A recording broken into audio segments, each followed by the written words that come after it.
Points थोडे important आहेत. Buccal cavity of the adult so being represent 32 teeth.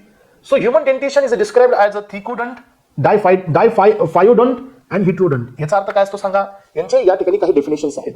So थिकोडोंट म्हणजे काय असतं, थिकोडोंट म्हणजे काय की जे आपले जे टीथ असतात हे ओपन नसतात एस्पेरेंट्स, तर हे सॉकेटमध्ये असतात. सो हे मॅन्डिबल बोनचं सॉकेट असतं, तिथं हे आपण इम्बेड केलेले असतात. That is called as a thecodont. हे आपल्या टीथच्या प्रॉपर्टीज आहेत, लक्षात घ्या. सेकंड असं डायफायोडोंट म्हणजे काय की डायफायोडोंट म्हणजे काय की आपल्या लाईफ स्पॅनमध्ये आपल्याला 2 वेळा टीथ येतात. एक असतात मिल्क टीथ आणि आफ्टर द मिल्क टीथ आपल्याला देतात अडल्ट टीथ, जे की नंतर येतात. त्यामुळे हे आहेत. So we get 2 sets of the teeth. आपल्याला 2 सेट मिळतात, म्हणून हा आहे डायफायोडोंट. यानंतर असतो हिट्रोडंट म्हणजे काय की आपल्याकडे जे टीथ आहेत ते सगळे सारखे नाही आहेत. तर तुम्हाला सर्वांना माहिती आहे की आपल्या समोरच्या बाजूला जे टीथ आहेत हे कार आहेत. सो कार आहेत ज्यांना आपण नाव देत असतो. Yes, what is this? This is incisor. हे समोरचे जे असतात हे इन्सिजर असतात फ्रेंड्स. तर याला फॉर्म्युला कसा असतं बघा. सो वरती 16 आणि खालती 16 म्हणजे अप्पर साईडला 16 आहेत, लोअर साईडला 16 आहेत. तर मधून एक तुम्हाला लाईनअप घ्यायचं आहे पेरेंट्स, आणि जे अप्पर लोअर साईड आहे याला 2 भागामध्ये क्लासिफाय करायचे आहे. तर तुम्ही असं क्लासिफिकेशन केल्यानंतर तुमच्या लक्षात येईल की आपल्याकडे इथून जर क्लासिफिकेशन या साईडचं करत असाल आपण लोअरचं, तर पहिले 2 हे आपल्याकडे इन्सिजर आहेत. त्यानंतर एक हा दात 16 आहे. So this is called as a Canin.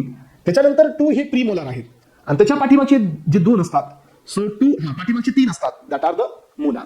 म्हणजे आपल्याकडे इन्सिजर हे 2 आहेत, कॅनिन हे आपल्याकडे 1 असतो, त्यानंतर प्रीमोलार अँड द मोलार. मग आपल्याकडे दिले पहा हाफ ऑफ द जॉ मध्ये. So 2 incisor, 1 Canin and 2 प्रीमोलार्स and 3 molars असतात. म्हणून हा जो फॉर्म्युला असतो आपल्या ह्युमन बॉडीमध्ये जो टीथचा फॉर्म्युला असतो तो असतो 2 1 2 3 अपॉन 2 1 2 3. याचं कारण मी तुम्हाला सांगितलं आणि हा पॉईंट एक्झामला येतो. पण यानंतर पहा या टीथचे काही पार्ट आहेत, याच्यामध्ये इनामेल आहे. तर स्पाइन्स हा आपल्या बॉडी मधला हार्डेस्ट सबस्टन्स आहे. हे सगळ्यात जास्त टफ पार्ट असतो, लक्षात ठेवा. Crown is covered by the hardest substance of the body, that is called as a enamel. So basic shape जो असतो हे derive from the dentin. Calcified connective tissues याच्यामध्ये असतात स्पाइन्स. यानंतर येलो कलरची कॅव्हिटी असते इनामेलच्या खाली.